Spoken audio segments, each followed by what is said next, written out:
give it a couple of seconds. Hello, good evening, everyone. I'm going to assume this is live. We've no idea. We're just going to go and assume that the technology is working. And yeah, here we are. Right, we're doing a live Q&A with literary agent Laura Bennett, who works for the Liverpool Literary Agency. So if you have any questions, post them in the chat now, and I will start picking them up as we go through and answering them. A couple of people have appeared already. Hello, welcome from Las Vegas and from Utah. Nice. Thanks for joining us. Hi, Kenny. Hello. Hi, Kenny. So do you want to introduce yourselves for those who are watching now? Just tell them a little bit about yourself and where you are now.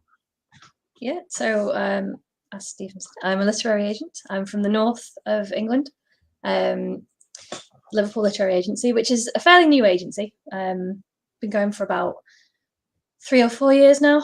I can't remember what year it is. I can't remember anything after about 2020. So no one knows what's going on. I've been with the company since the start of 2020, but I only started as an agent at the start of this year. So okay. Because I had a baby and had to take maternity leave. I represent science fiction, fantasy, anything sort of speculative I'm on. I don't really do anything else. I might branch out into horror at some point because it is all very connected up. Yes. But if you ask me about anything that's not in the speculative, I probably won't know. Apart from general agent questions. Yes, which, you know, if people have them. I've got some questions already lined up from people, but as I said, if you've got any questions, post them and we'll get to them. So what is a general day in the life of a literary agent, or for you, look like? We talked about before. We had this discussion before. My day is not a typical literary agent day because I primarily care for my 15-month-old daughter. So I get up, I get her up, I put her in a high chair with a breakfast and check Twitter. I check my emails. I take her out of her high chair. I go in the living room. I put Hey Dougie or Bluey on. Okay. I read more emails. That's pretty much how my day goes. She'll have an hour or two nap in the middle of the day, which is when I do some reading or do more emails.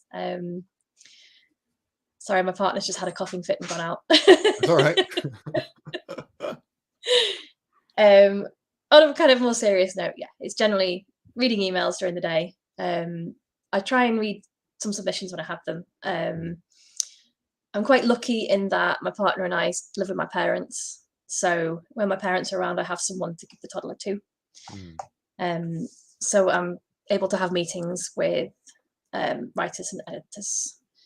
I read over contracts. I check more emails because there's always lots and lots of emails.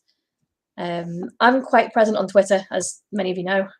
So I'm on Twitter quite a lot because it's very easy to read Twitter when the toddler's watching Blue. Yeah. Okay. Yes, there you go. Lots of emails, definitely. Yeah. So we've had some questions some sent in. So this is quite a good one to start with. What elements would your dream manuscript contain? I thought it was quite a good one. So I have different ones for fantasy and sci-fi. So okay, go for it. So fantasy, I love basically non-European centric fantasy. Myths and legends from non-European cultures, specifically by people from those cultures. So if you've read things like The Stardust Thief, I love that. I love how it's yeah, words are failing me. Sorry, I've been up since 7 o'clock with a toddler all day. So fantasy, it's yeah, both fantasy and sci-fi, very diverse casts. I love anything sort of feminist and female led.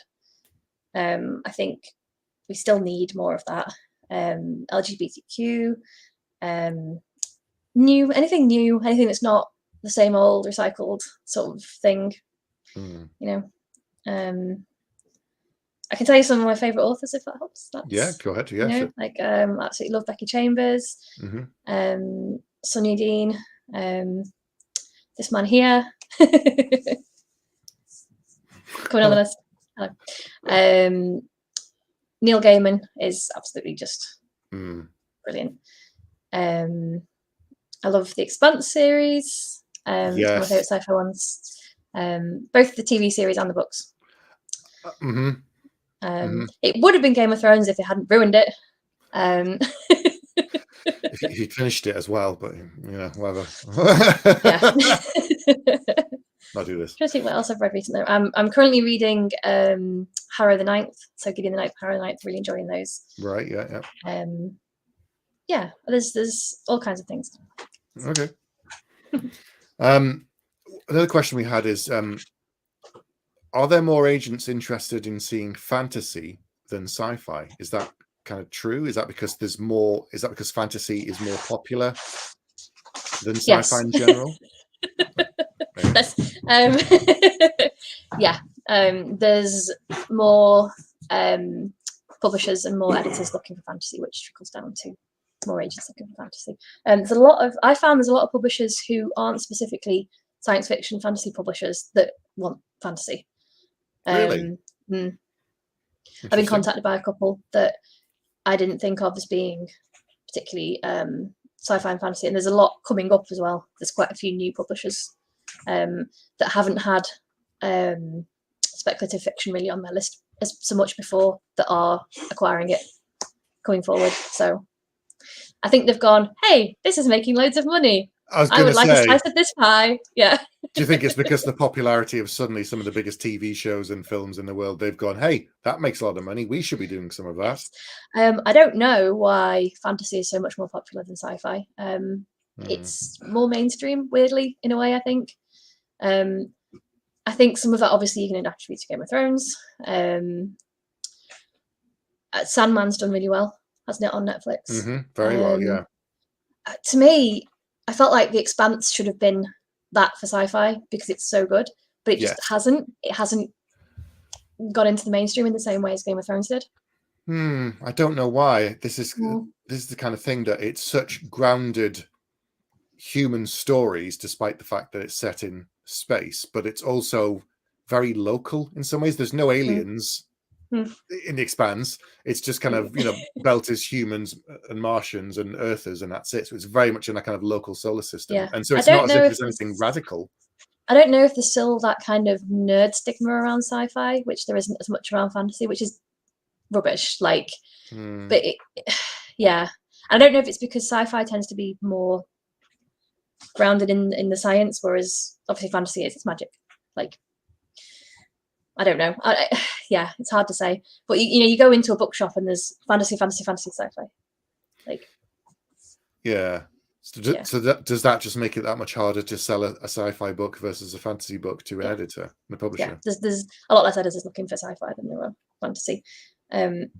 We need that. We need something to bring it into the mainstream in the way that fantasy has been. Morgan said, we need another Stargate. We do. Indeed. So we do very good, Teal. I like it. I also thought The Expanse would do it because it was the cast was amazing, the special effects were amazing, everything about it was just wonderful. It was so good. But maybe because it wasn't until Amazon bought it on a mainstream sort of streaming platform. But even then, how many Amazon put in, he thought that would accelerate the uptake. But look how many people are watching Rings of Power as well. Don't seem to get that for. Obviously, a lot of people watch Star Trek, but again, that's seen as like a nerdy thing, isn't it? It's Stargate and at the moment it's Rings of Power and House of the Dragon. Those are like the two biggest shows. The remake of Battlestar Galactica was fantastic. It just hasn't taken off, but I guess we'll see. Another question we had was about what about trends? Do you see any trends that are coming up, or what's particularly hot at the moment in fantasy? Have you seen romance? Fantasy romance. Fantasy romance. Almost every editor I spoke to has said fantasy romance. Really? Okay. Huge. Ledger's doing very well. That's fantasy romance. Huge. So I'm trying to think what else. They reckon Vampires is going to have a comeback. I bang on about the Book Eaters, but that like feels like, because it's vampires but different. It's vampires. Witches seem to have kind of had their time at the moment. There's been quite a few witch things. I think there's still room for it, but HMRC was very good. Her Majesty's Royal Coven. It just makes me laugh because I've had so many dealings with having to do my stupid taxes. HMRC, it just makes me laugh. It's not that HMRC. Is that the same as Motherland, that the American witch program? Is that the same one? Or someone don't know. Okay, there's another one then. American. No, Her Majesty's Royal Coven is Juno. Oh, Juno Johnson. Yeah. I think. Someone correct me if I'm wrong. Yeah, it's very good. It's very, very English. But I hope witches, because I've got a very good author who's written a book about witches, and I'm hoping it's going to sell. So, yes, romance is huge. Epic fantasy and far future sci-fi are always popular. Everything's still kind of escapist at the moment, so not dystopian, not post-apocalyptic. If you're writing YA, I call it the gateway, because that's your near future sci-fi and your contemporary fantasy. Whereas if you're writing adult, that's the far future sci-fi and the epic fantasy. Okay. Is more what I'm seeing. Urban fantasy / contemporary fantasy isn't as easy to sell in the adult space, but it seems to be in that kind of teen YA space. Like I said, it's like the gateway drug to the harder sci-fi fantasy. It's the more grounded stuff. Is it because there's a lot of urban fantasy around there? Or there's just been too much of it? Is that why it's difficult to sell? I think so. I think it's the same thing that happened because like there was that big load of dystopian YA with Hunger Games and Divergent and all that happened, and it kind of went whoop, then it went, and nobody wants it at the moment. I think it's going to come back again. It seems to be on the uptick again. But yeah, urban fantasy. A lot of people just said it. They're finding it very difficult to launch new urban fantasy careers at the moment. Because there are some that have continued to do well despite the last like Rivers of London. Dusty Files. Yes, one of my writers, Alice James. She has some contemporary fantasy coming out with Rebellion. She's doing well with that. So it is there, but a lot of editors are like, no, we want epic fantasy. Okay. So it's the escapist thing, I think, because the world. Yeah, it's been very bleak the last few years, and no one wants more of that. No. I wonder if that's why some of the bleaker TV shows and adaptations have stalled. So so Walking Dead is now kind of coming to an end, wrapping up, and they're saying, oh, there are going to be more spin-offs, and I'm thinking, I'm not sure people really want that these days after the last 2 years. It's just too dark after everything we've gone through. I think people are just like, yeah, I'd rather not. No thanks. Morgan asked, how about a mix of sci-fi and fantasy? Is that a possibility at the moment? Techno. Possibly. I mean, if you write something good, then anything is. I know it sounds like really airy-fairy. Anything is possible because there's some. Who would have thought that lesbian necromancers in space was going to be awesome? But it is. I've not really. I've not asked that question of a lot of editors yet. Science fantasy, because it's definitely a thing. But it might be harder than your kind of more classic genre fiction. Yeah. Definitely. It's fantasy just seems to keep expanding. Like every time I think I know what the limits of it are, and then you get, grimdark becomes a thing, which is technically it's always been a thing, it's always existed, but now the people have slapped a label on it, and now they can kind of quite comfortably say this book is grimdark. And then some people are predicting that the next thing would be the opposite of that, kind of like noble, bright, and very positive fantasy. Do you think that might be coming? Yeah, because there's solar punk coming up. So solar punk is like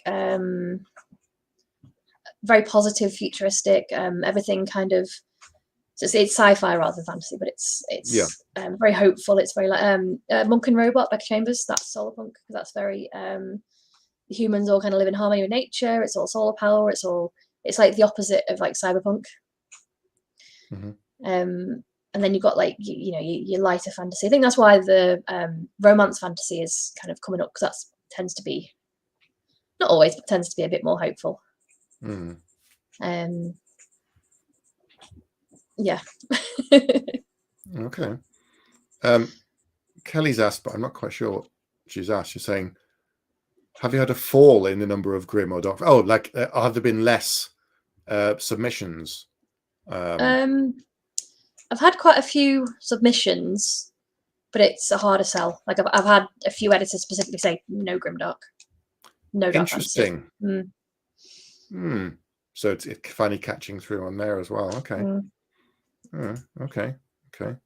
Yeah, things I've had no is no dark and no post-apocalyptic. That's like, some editors have said yes, we want them. So but I don't think I've had any that have specifically said they want dark fantasy. I think that's okay. Another question was sent in was, someone said they were working on portal fantasy and also classic fairy tale retellings. Is that, I've seen a lot of those in the market myself. Is that a trend? Did you think that's going to keep going for a while? I think so. I've had portal fantasy has been mentioned. Just do it, make sure it's different, do it differently, and you know. Fairy tale retellings, I'm not sure. Depends on the fairy tales, I think. You've got to find that different way to retell them. You know, it's got to be something that we've not seen before. I mean, I think there's still a lot of space for feminist retellings and LGBTQ retellings, like completely changing that around, but not necessarily just kind of just changing it a little bit. Right. Yeah. Okay. Kaylee has asked, what are your thoughts on new adult in sci-fi and fantasy? Is this like a brand new sub-genre? So new adult, is a thing that needs to exist and doesn't. Okay, so what is it? So it's the bridge between young adult and adult. So it's the kind of 18 to 25, just striking out on your own for the first time. Your relationship with your parents changing. Yeah. For some people it's university, for some people it isn't. It's that kind of, you know, maybe your first sort of sexual relationship. It's that kind of time, because you've got YA, which goes from like 12 to 18, right? And it's very, you know, you're very different between 12 and 18, like, you know. And then you've got adult, and there's not really, it's called crossover at the moment, which is you hear like YA crossover a lot, which is basically older YA but could be adult. A lot of fantasy especially gets shelved as YA when it's not really. So something like Iron Widow, right? It's not really, it's not teen, you know. It's, you know, I wouldn't give it to like a 12-year-old or a 13-year-old. This, you know, yeah. That's kind of your upper YA crossover kind of area. So but new adult, right? Okay. New adult, yeah. So, you know, you an adult, but you it tends to be called crossover. Like when I'm talking to editors or I'm pitching things, we call it like crossover, because it could be either. Right. And the characters are typically, you know, around 17, 18, 19, that sort of age, up to kind of early 20s. So it could be positioned either way then, I guess, if they decide with a bit of tweaking, it could go into YA, or the other way, just become. Yeah. And it's really interesting because you get both YA publishers and adult publishers looking for it, because it can. Interesting. Yeah. Suddenly you've got twice the number of people interested in the same project. Yeah. Which is good for me. It's uncommon though to have someone, you know, bridge two age gaps, two age brackets. That's quite, you know. I've got a few authors who I've pitched to adult publishers and YA publishers because they're in that crossover space. Right. Okay. Yeah, it seems to be more with fantasy because, of course, being, you know, an 18-year-old in a fantasy world is completely different than being one in the real world, right? But it can happen in sci-fi as well, but it seems to be more fantasy. Yeah. there's a lot of debate about whether it should be an actual age thing. I think I posted it on my Twitter, like, I don't know, a few weeks ago, and it was like the most commented thing that I've had in ages. With people on both sides. Yes. No, people are on both sides. People are like, no, absolutely should not be a thing. They're saying, like, if I was 18 and someone said, go and read this new adult thing, I'd be like, like really insulted about it, and saying like putting more categories in isn't going to help and all this kind of stuff. But having been from like a teaching background, I think needs to be something there to differentiate between teen YA and this older YA. Interesting. Because there's books, like, people were saying, oh, well, when I was that old, I read Carrie or whatever. I'm like, oh my God, why? Yeah. I read that when I was 16. Like, oh my God. Traumatized the rest of your life at 14 or something. There are books that I would not give to a 12-year-old that are shelved in the YA area. Yeah. Kenny said he found a new adult section in his library in Germany. So there you go. Someone's splitting it out in the library. There does seem to be some libraries and some shops and things that are starting to do it. So, I did have, because I submitted something to a YA publisher and they asked me if it was new adult, and I was like, if you're happy to call it that, yes.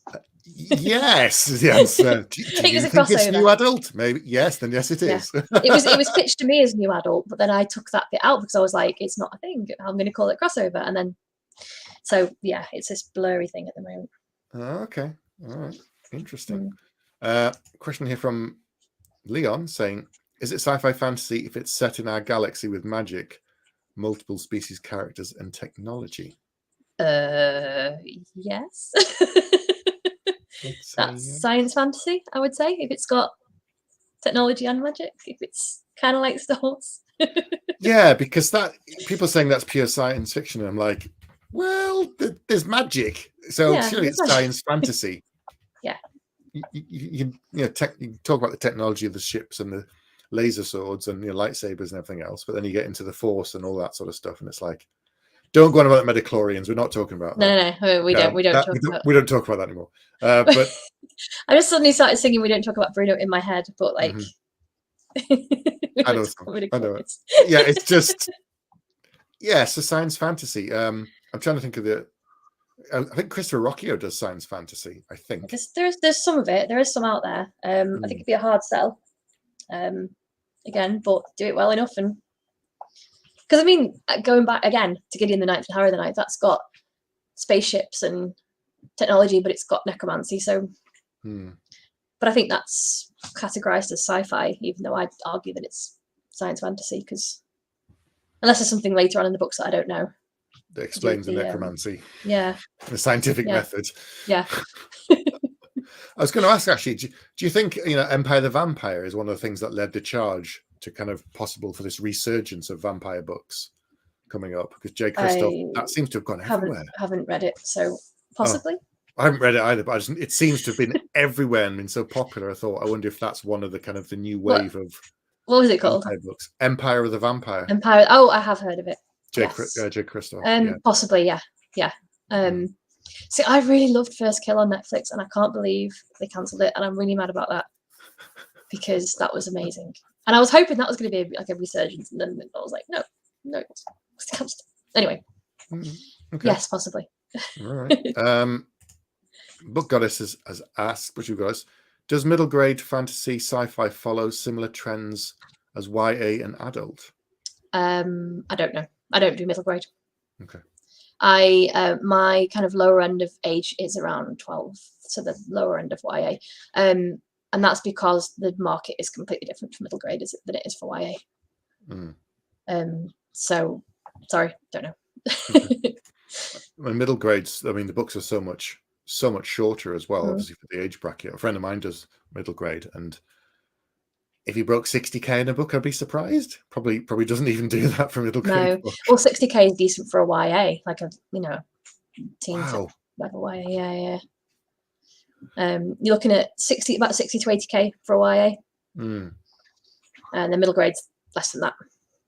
I wonder if I know there are some big fantasy books, but I wonder if the majority of adult fantasy is going to be slimmer for a while. Possibly.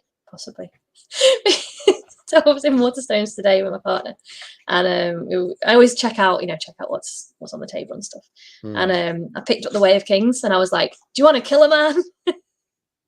It's what 1,100-1,200 pages or something. It was like, yeah, but it's book 1 of 10, a lot. and I think 3 are out or 4 are out. I've read them all, but I couldn't tell you how many there are. Then he writes like 5 books in a year or something, or 6 books in a year. Yeah. 5 secret books I wrote when I had book. some time off. I'm like, what? Yeah. Okay, as you do. Very weird. I think so I've been having this discussion with people about how the rise of ebooks are, I think, allowing for more variation in length. So because a novella isn't really worth it for them to print, right? So much because it's something to do with the profit margins. But with ebooks, you don't have to print them, so the profit margins are completely different. That's why, as an author, you get paid more for an ebook as well. Your royalties, your percentage is higher, as you know.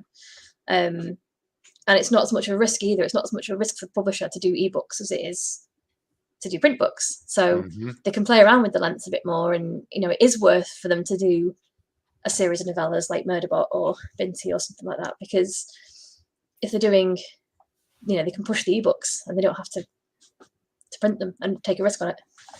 Well, Orbit have just announced they've got that new imprint starting next year. They're going to do that's purely going to be ebook and audiobook only. Yeah, they're going to take a lot of debut authors, aren't they? Yeah, surely that's just part of that risk, lowering the risk factor for them, because like there's a low profit margin, there's low cost. Well, Book Couture are doing a new science fiction fantasy imprint, and they're an ebook. They're a ebook first, digital first publisher. So, and there's a few others I know of that are going to be doing it to compete with them. So, right, okay, I think there's a lot of future in ebooks with print on demand. Because I was like, come on, you need some kind of fancy special editions and stuff that you can take to get signed. Like, come on. It's good. Well, Broken Binding are doing a great job of producing specials, so thank you very much. Some of the Loot Crate ones as well, like Illuma Crate,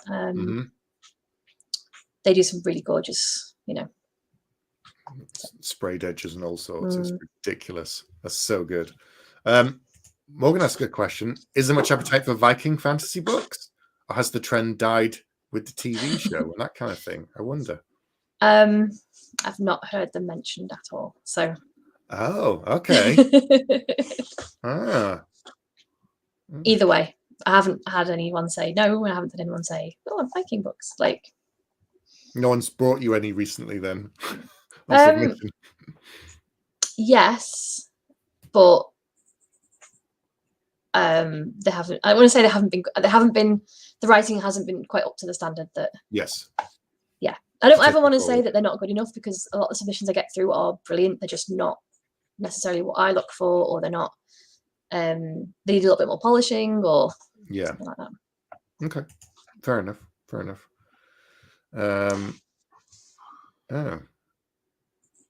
Someone's saying. Sam's asked, what about the crossing over at the other end, the sophisticated, deep ideas of YA, but without sex? Is that new adult? Or is that the other end of YA? I don't. Can we get Sam? Can you clarify your question a bit? Yeah, Sam, can you give us a bit more? Yeah, a bit more on that. Yeah. We had another question sent in about book titles. Someone's saying that they did a search on Amazon, and it turns out there's an identical book, apart from like the odd pronoun, from a few years ago in a different genre. Is that going to be a problem, or is it not these days if it's a different genre?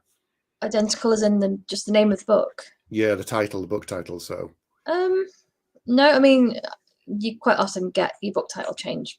You can get your book title changed by the editor, or one of my authors, I changed. We changed the book title. Don't get too attached to your book titles. That's my advice. Yeah. So if I got a book, if I had a book submitted to me that had the same title as someone else, it wouldn't bother me. I'd just be like, I tend to Google them anyway and go, oh, there's another book called this, let's call it something else. So yeah, don't get too attached. None of mine have kept the original title that I went with. None. Not even the current ones. Totally changed. So yeah, don't get too attached. That's what I'd say. Go in. It's not a problem because it's probably going to change. Yeah, like if you've got something and you're worried about it and you're submitting it, I would just go with what's there and just be like, knowing that it's going to change. I mean, the book's going to get edited. The title's probably going to get changed. You may as well just... Oh, I saw this. So I saw this tweet thread. I don't know if you saw it, where someone had said, if you had a publishing offer, but you had to cut 10,000. Yeah, do you remember? You had to cut 10,000 words of your book and it took 2 years. Would you still take it? And it's like, anyone who knows what traditional publishing is like was like, yes. Yeah. And there were a lot of people saying, oh, no, I wouldn't do that. And then someone said, you want to cut that much? You can write the book yourself. And I thought, you don't really understand how editing works then, do you? You've got 100,000 word manuscript. But, you know, it could be a lot longer. It could be 150 and so on. Like 10. So the book that I've just sent in, the first one in the new thing is 142, and it's going to lose probably 18k, I would reckon, by that, or you know, something like that. Yeah, it's amazing what gets taken out when you start neatening it up. Like, it's one of the things I always say. I'm like, just neaten it up, and you will lose a few thousand words, like easily. Get rid of all the wases, and get rid of all the words, and get rid of all the began to.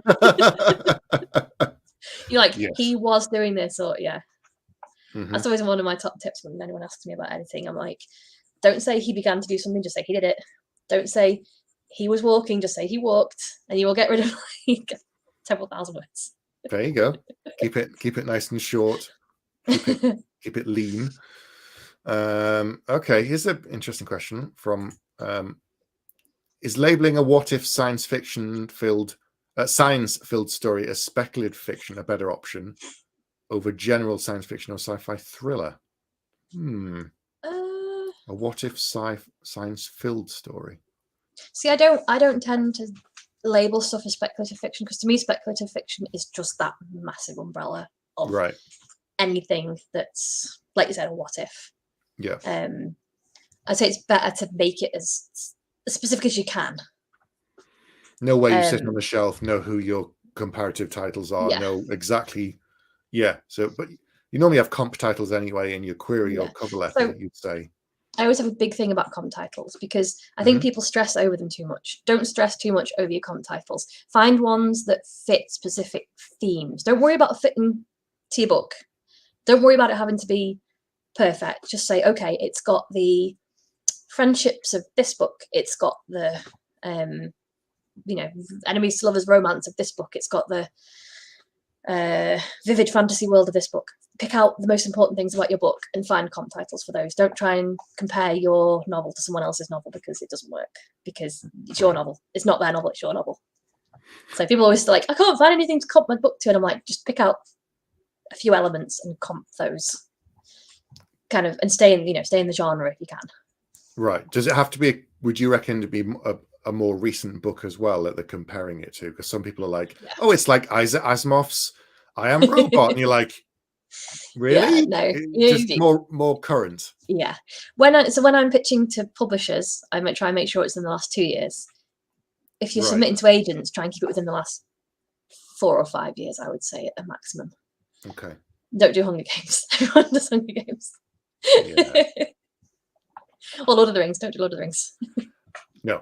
And is 2 a good number, or two or 3? Too many? Like how many's too many for a comp title? I wouldn't go over about 2 or 3, maybe 4. Like, don't. It depends how. If you're really struggling and you need to do quite small elements of it, maybe sort of 3 or 4, but no more than that. Right.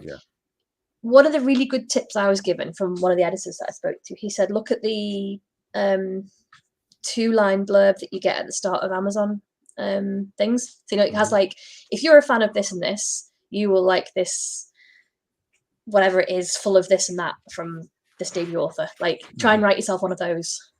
Imagine you've got an Amazon page and it's on there, and that'll help.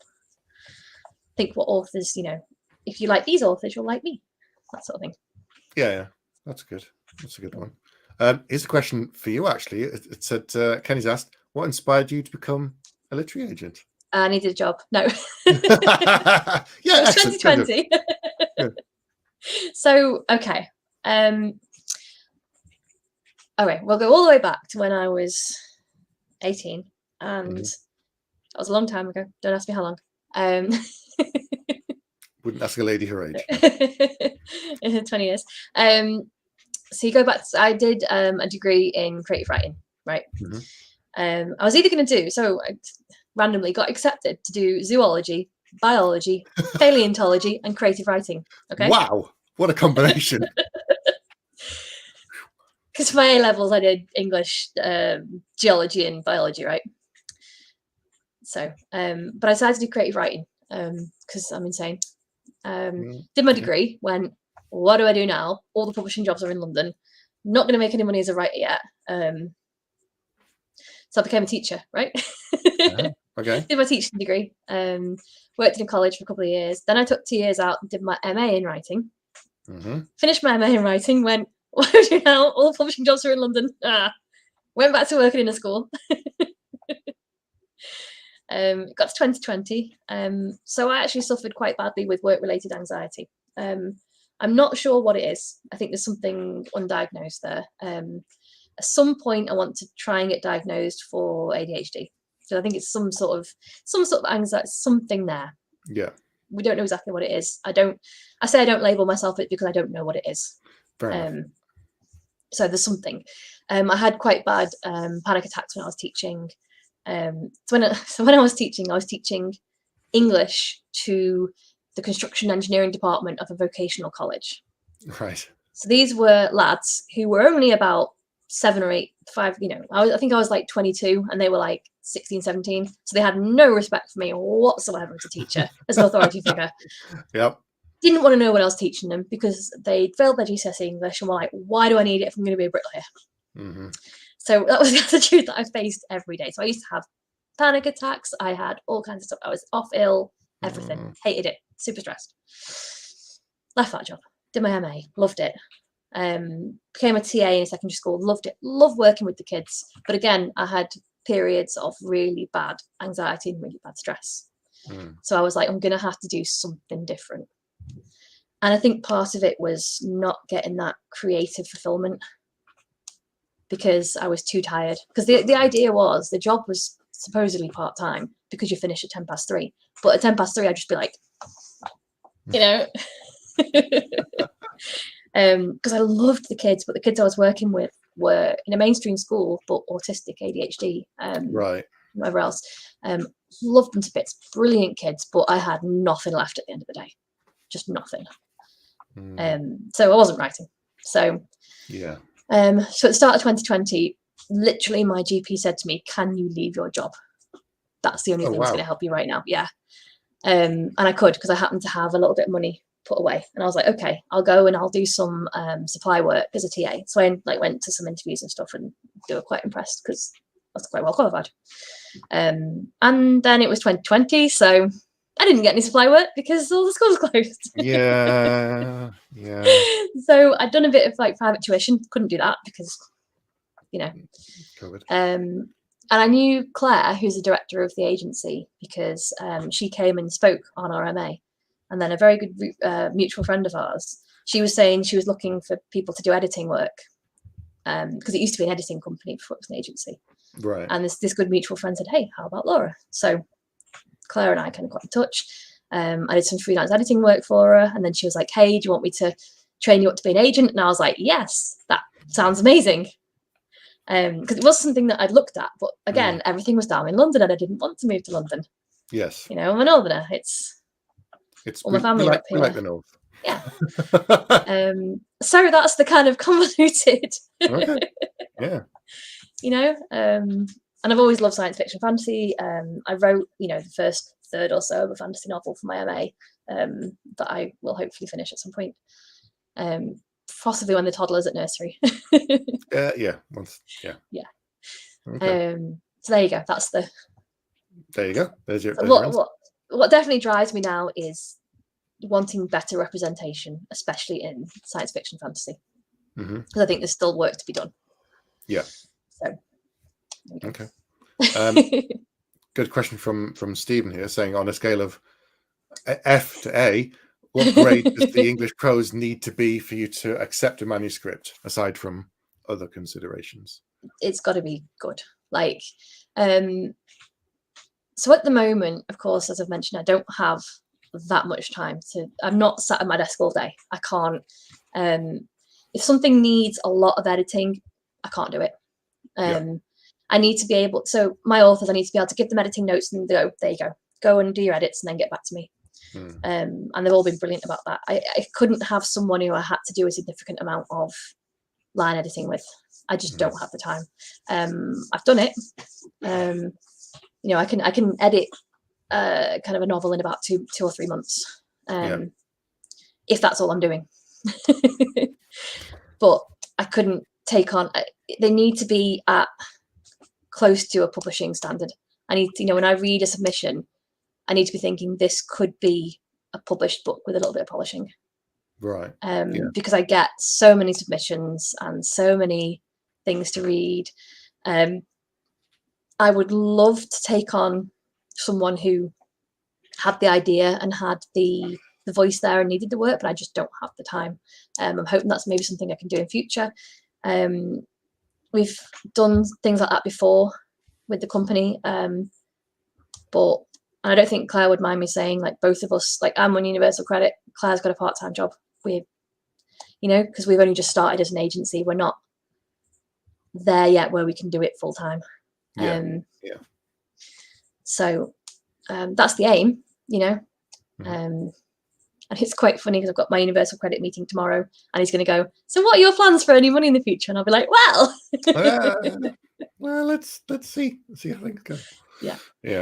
So it's for, I don't know, an A or a B. Like, it's got to be up there, a few mistakes, whatever, proofreading, it's fine. If something is almost there, like I've had one of my lovely authors got a manuscript back to me today where the latter half of it had a lot of kind of point of view sort of issues. Right. But I was able to literally just highlight them and go, here you go, fix this. And they've done a brilliant job and fixed it all, so it doesn't have to be perfect, but it's got to be good. Do you try to provide some feedback for submissions that are nearly there? Like, you can sort of say, it's not quite right for me, but I like these things, or you should work on this. Do you try to give feedback? So I have a rule with myself, which is, so for general submissions that we get through email, we can't reply to all of them. We just can't.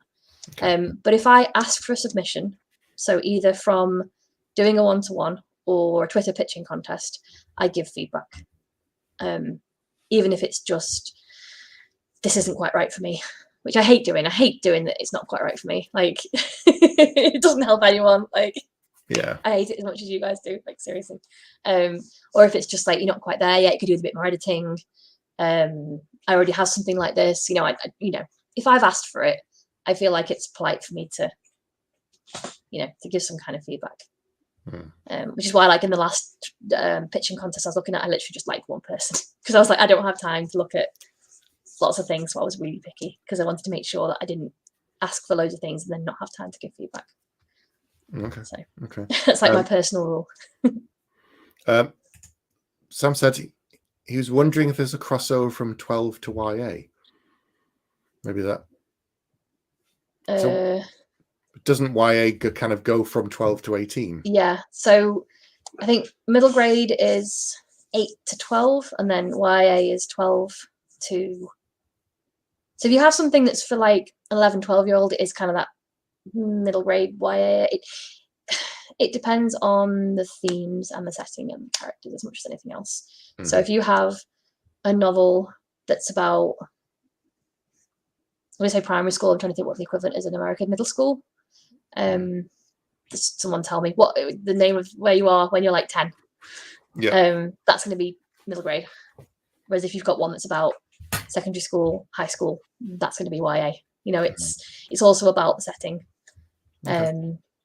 You wouldn't typically get, and if you would, even if you had mature themes in it, you wouldn't typically get an adult book that's about secondary school because it's the setting as much as anything else. I know the answer to this question, but I'll put up for it.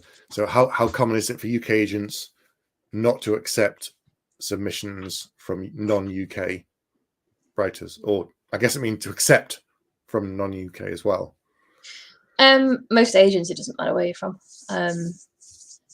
We limited it because we're tiny and just starting, and we needed to set some kind of limit so we weren't completely bombarded.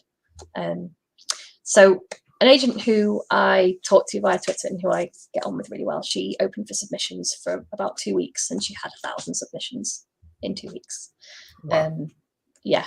And she's like a trooper. She just, I think she's through almost all of them, and she's read like 10 folds in about 2 weeks, and I'm just like, oh, what?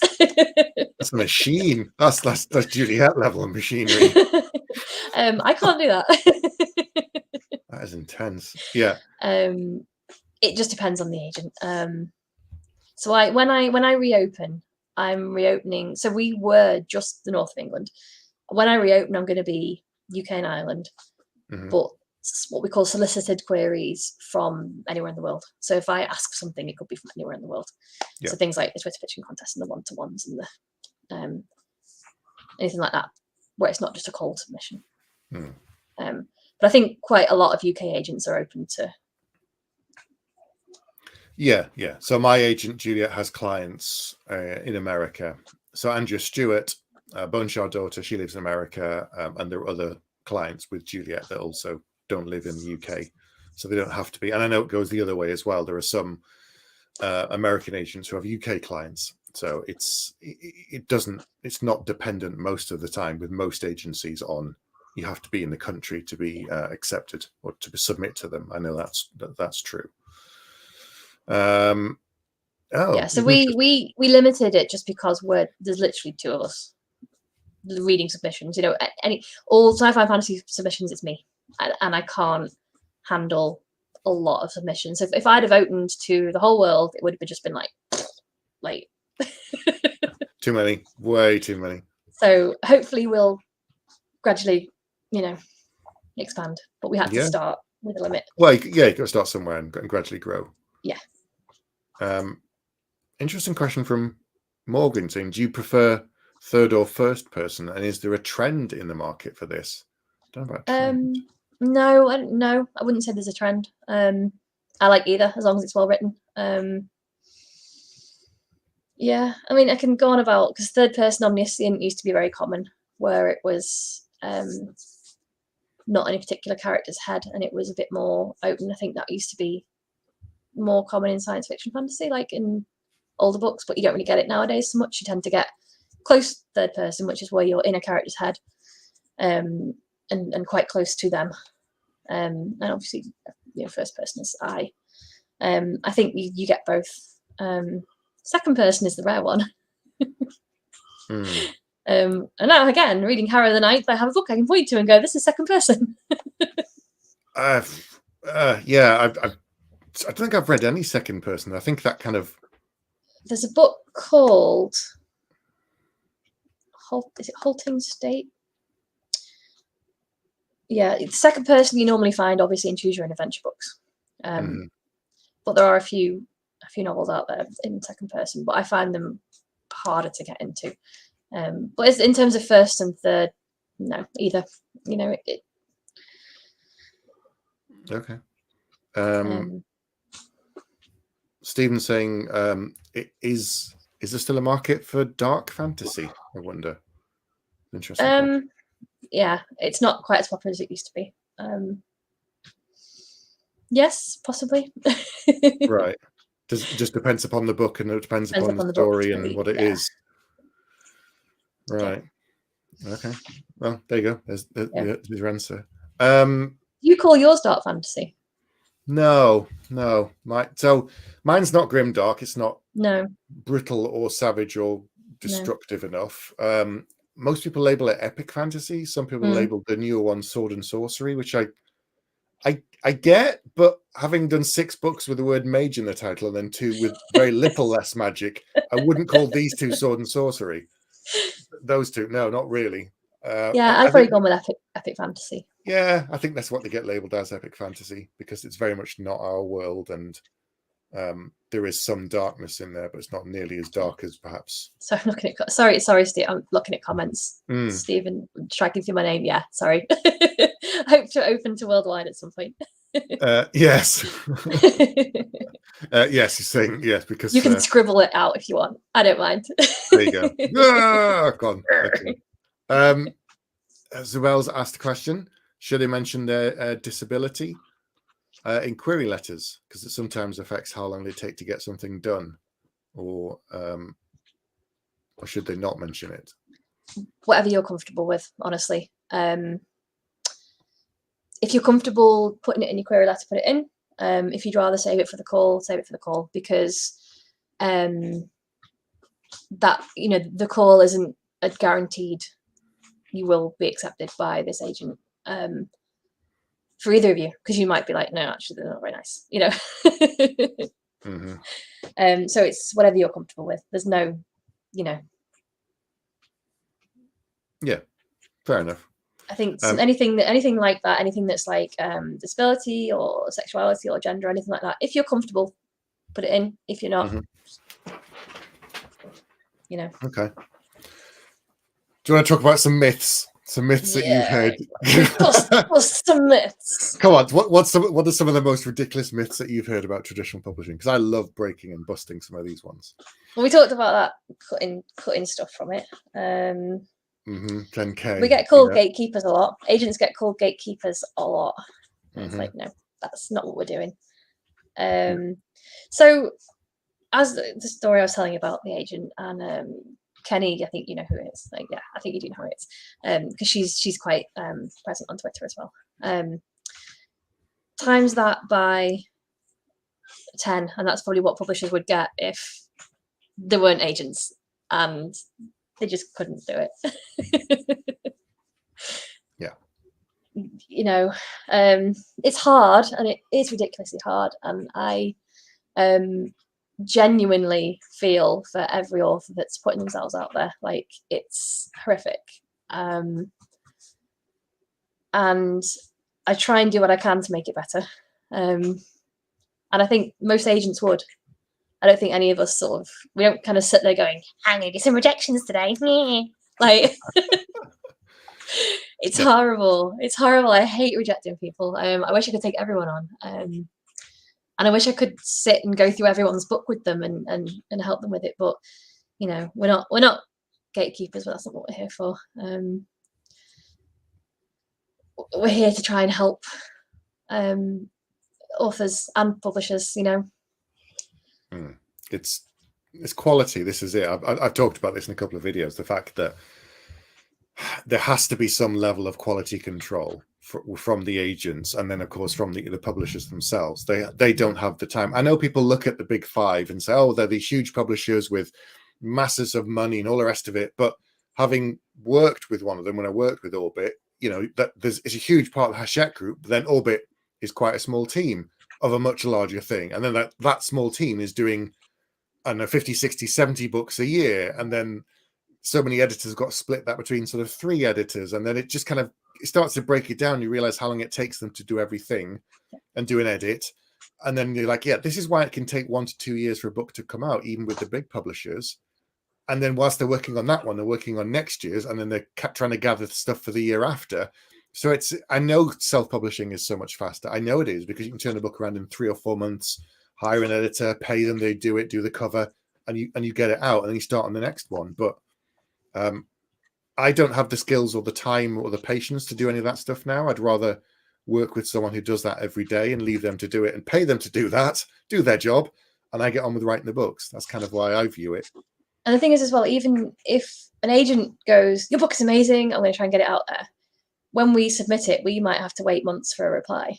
And then even if an editor goes, I love this book, it's brilliant, they then have to take it to their team and to marketing. And so there's a whole load of people they've got to try and sell it to before they can do it.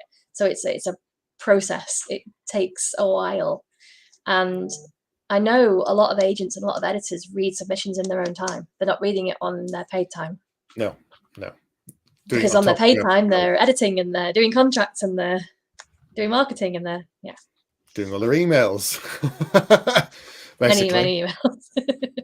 Yeah, this is it. It's just constant chasing information. I emailed my agent on the weekend thinking she wouldn't pick it up, and I got a reply on like Sunday morning. I'm like, why are you replying now? And because she was doing it on her own time.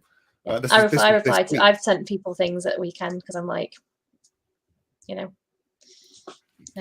got 20 minutes and to jump on and do it. Toddler's asleep.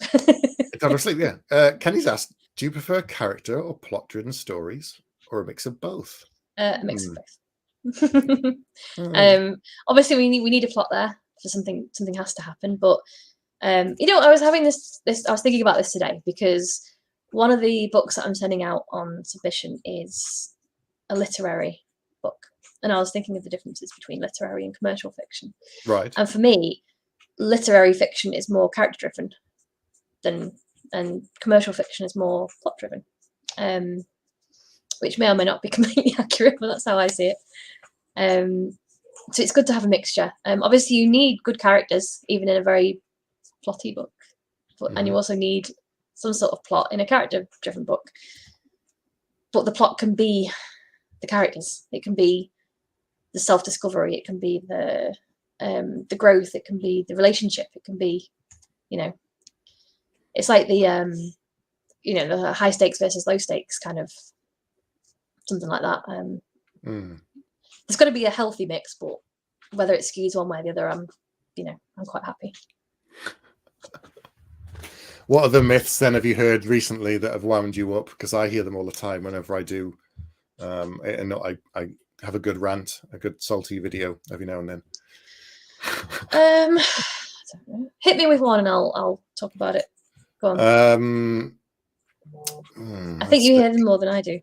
Yeah, I kind of come across them at some people. If anybody else has heard any things about traditional publishing, post them in the comments too. But I heard, the gatekeepers one was another. What was one? We're all rich. No, we're not. Yeah. You can't get a decent advance was another one these days for science fiction or fantasy. They're saying they just pay you nothing. And I thought, well, have you looked at the bookseller lately? Have you seen some of the deals coming out every week? Yeah, that was another myth that I saw. Now the thing is, if some of the digital first publishers, they don't do advances, but they do excellent royalties. So it evens out. Yeah, you're getting 25 to 50% in royalties. Yeah, this is true. This is true. Oh, Sam's put a good myth he's heard. You don't need an agent. Apparently, that's what some people have said. I mean, if you're self-publishing, then you don't.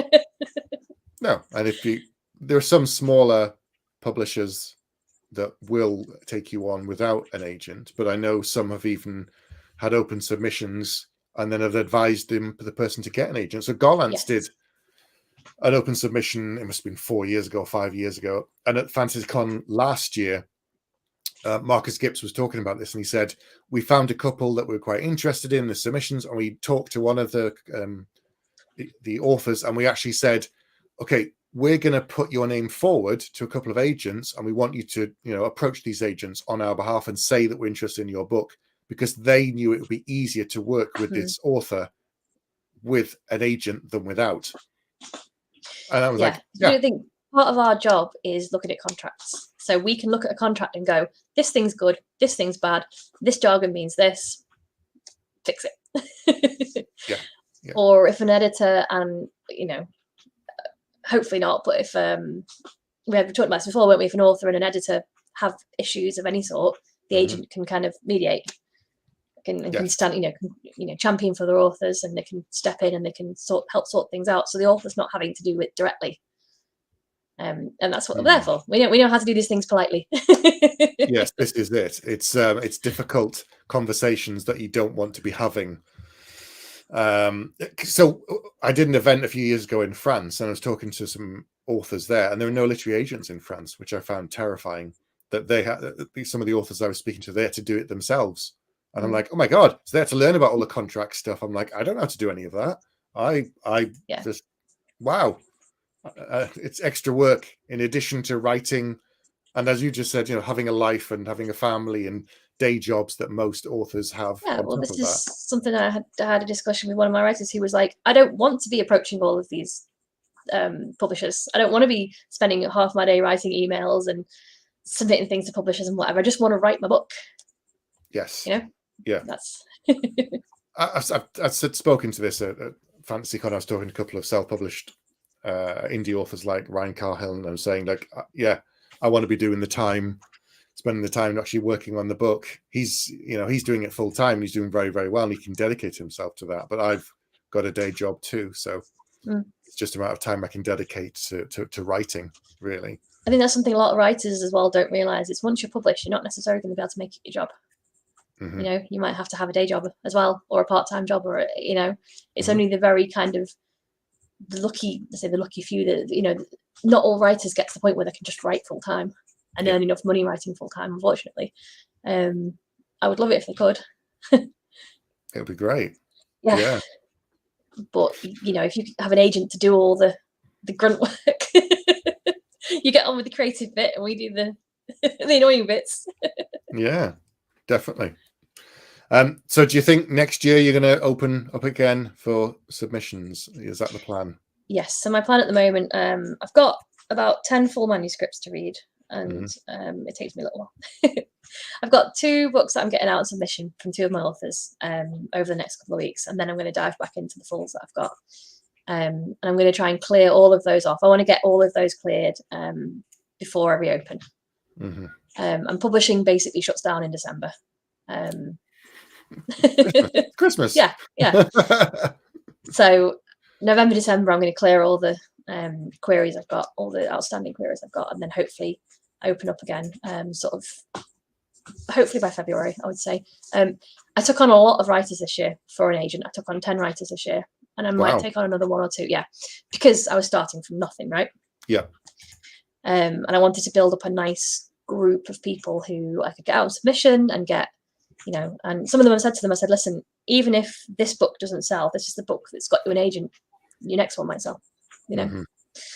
I've got a lovely group of writers that I've started with. So I probably wouldn't be taking on nearly as many next year. It's going to be hard. I'm not looking forward to it because I'm just trying to take everyone. Yeah. It's horrible. Saying no, yes, being rejected is tough. I know. I remember it very, very well for many books over many years. So yeah, but you've got to just work out how many you can give enough to, because I don't want to neglect any of my writers, because I'm taking on new people. It's yeah, and I'm still learning. I'm still learning the balance. I'm still learning how much I can take on. Balancing that with being a first-time mum, it's it's a challenge, definitely a challenge. Yeah. Okay, well, thanks to everyone who's sending in questions and for joining us tonight. I really appreciate your time and coming on and talking to me and answering all those questions that were sent in as well. So thank you to Laura and everybody else. Thank you for joining us this evening, and we'll see you again another time, and keep checking out the YouTube channel. Don't forget to subscribe to my channel. Thanks, everybody. And good night. We'll see you later. Bye. Bye. Thank you.